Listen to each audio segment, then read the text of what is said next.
Silence just exposed something bigger than the scandal itself. Donald Trump goes quiet, family photos appear, headlines suddenly drift to Greenland and Canada, and the expectation is simple. If attention moves, the past fades. But here's the paradox. The moment Trump went silent, the Epstein story didn't slow down. It spread sideways straight into the Department of Justice, and that's where this stops being about gossip and starts becoming about power.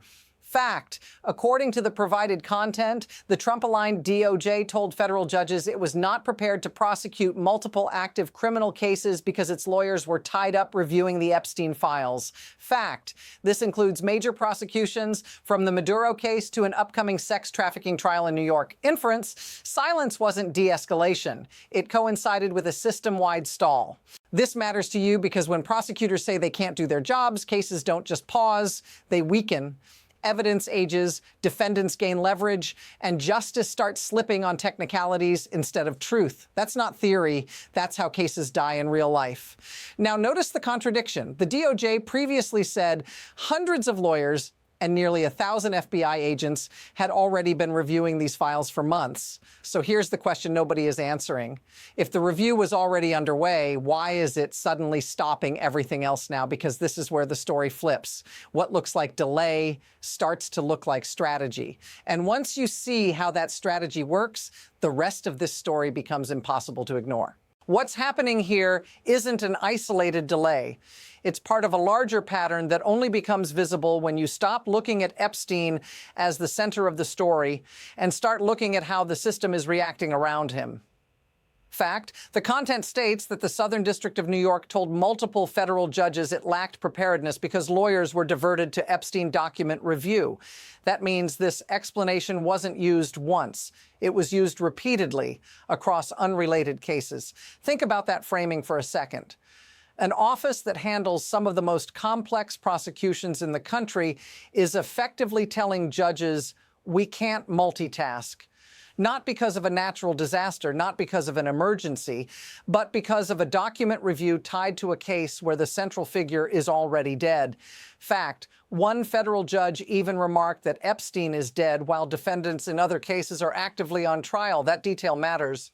Here's the cognitive trap. You're being nudged to believe this is about transparency, about finally lifting the veil. But transparency doesn't normally halt unrelated prosecutions. Transparency doesn't usually become a reason to delay active sex trafficking trials or narco-terrorism cases. So the real question isn't why Epstein files are being reviewed. The real question is why that review is being positioned as more urgent than everything else. And notice what's missing from the explanation. There's no clear timeline, no end date, no accounting for what happened during the months when hundreds of lawyers and nearly 1,000 FBI agents were already assigned to the same task. The story is being framed as overload, but the math doesn't line up. This is where the issue stops being about documents and starts being about leverage. When prosecutors tell judges they're not ready, pressure shifts, schedules slip, defendants gain time, and the entire balance of the courtroom quietly tilts. That's not speculation. That's how the system works when momentum breaks. Now watch how fast this escalates, because the next layer introduces a move that suggests this isn't just dysfunction. It suggests fear of oversight. Here's the first proof hit that locks this in place. Fact, the Department of Justice publicly claimed that nearly 2/3 of the roughly 200 lawyers at the Southern District of New York were spending all or most of their workday reviewing Epstein-related documents. That detail didn't come from a rumor. It came directly from a letter cited in reporting referenced in the content. This wasn't whispered. It was submitted to courts. Now pair that with another fact from the same material. Just months earlier, the DOJ and FBI announced that Phase 1 of the Epstein file review was complete. Fact, the content states that Attorney General Pam Bondi said the first phase was released on February 27th, and that nearly 1,000 FBI agents and lawyers had been involved from March through at least May or June. That's not a small effort. That's a massive one. So here's the clash. On one hand, the DOJ tells the public the review is well underway, structured, and advancing toward transparency. On the other hand, it tells federal judges it cannot prosecute unrelated cases because the review is consuming its capacity. Inference. Both statements cannot fully coexist without something being withheld. Notice what's missing. There's no explanation of what those hundreds of lawyers and FBI agents were actually doing for months if the review is now being treated as an emergency bottleneck. There's no inventory count, no progress metric, no justification for why trials scheduled long in advance are suddenly collateral damage. This is the moment the story tightens, because when explanations stop lining up, credibility becomes the real issue. And once credibility cracks inside a courtroom, judges start asking questions the government doesn't control. And that pressure doesn't stay contained for long. It spreads. This is where escalation stops being abstract and starts looking familiar. Fact, the content describes federal judges openly questioning why active prosecutions are being delayed for a document review tied to Epstein. One judge suggested that lawyers could be sprung from their Epstein obligations to meet the government's responsibilities in a current sex trafficking case. And then came the line that quietly detonated the narrative. The judge pointed out that the defendants are alive and on trial while Epstein is dead. That comparison matters. Because historically, when institutions begin prioritizing reputational management over live prosecutions, the system doesn't collapse all at once. It normalizes delay. It reframes failure as workload, and eventually it treats extraordinary explanations as routine. That's the precedent being set here. Not loudly, procedurally. Notice how subtle this normalization is. No one announces a shutdown. No one says justice is paused. Instead, calendars slide, filings come late, evidence reviews aren't finished on time. Fact, in the content, a defense lawyer in a high-profile sex trafficking trial complained that the government had not completed its evidence review just days before trial. That's not a minor hiccup. That's trial threatening. This is where the story flips again. Because once delays are accepted as reasonable, accountability weakens without anyone voting for it. And when courts start accommodating that weakness, the system quietly recalibrates around it. Now ask yourself this: if this level of disruption is being justified publicly, what happens behind the scenes when no one's watching? Because the next development suggests the DOJ wasn't just overwhelmed. It was trying to block oversight altogether. Here's the second proof hit, and it's more revealing than the delays themselves. Fact, according to the content, the DOJ actively moved to block efforts by members of Congress to appoint an independent monitor to oversee the release of the Epstein files. This wasn't a media spat. It was a legal filing submitted late on a Friday aimed directly at stopping outside supervision. Fact, Representatives Thomas Massey and Ro Khanna asked the federal judge in the Ghislaine Maxwell case to appoint a special master, arguing the DOJ could not be trusted to manage the release independently. The DOJ's response wasn't to defend its process. It was to say they had no standing to even ask. And then came the sharper move. The DOJ argued that the Epstein Transparency Act itself provides no private right of action, meaning no court has the authority to enforce it. Read that carefully. Fact, the DOJ's position, as stated in the content, is that no court can compel transparency under the very law designed to create it. Inference, transparency is being framed as optional, not enforceable. This is where words and actions collide. Publicly, the DOJ says it's buried under the weight of transparency work. In court, it argues that no one has the legal right to force transparency at all. That contradiction permanently changes how this situation should be viewed. Notice what this maneuver accomplishes. If no court can enforce the law, then delays can stretch indefinitely. Reviews can remain ongoing. And accountability becomes a press statement instead of a deadline. This isn't just about protecting files, it's about protecting control. And once control becomes the priority, everything else becomes negotiable. Now watch what happens when that control meets real-world pressure all at once. Now the pressure stacks, and this is where the system starts to look strained instead of strategic. Fact, the content reports that the DOJ says nearly 2/3 of the Southern District of New York's lawyers are tied up with the Epstein review. At the same time, the department has lost roughly 3,000 employees over the past year. That number isn't framed as a footnote. It's presented as an unprecedented level of attrition. Layer that with what's happening in real time. Fact, on the eve of a major sex trafficking trial involving celebrity real estate brokers, prosecutors still hadn't finished reviewing seized evidence that legally must be turned over to the defense. That's not optional work. That's a constitutional obligation, and it was still incomplete days before trial. Then comes the third pressure point. Fact. Prosecutors handling the Maduro case told the judge their work had been diverted away from narco-terrorism charges because of the Epstein document review.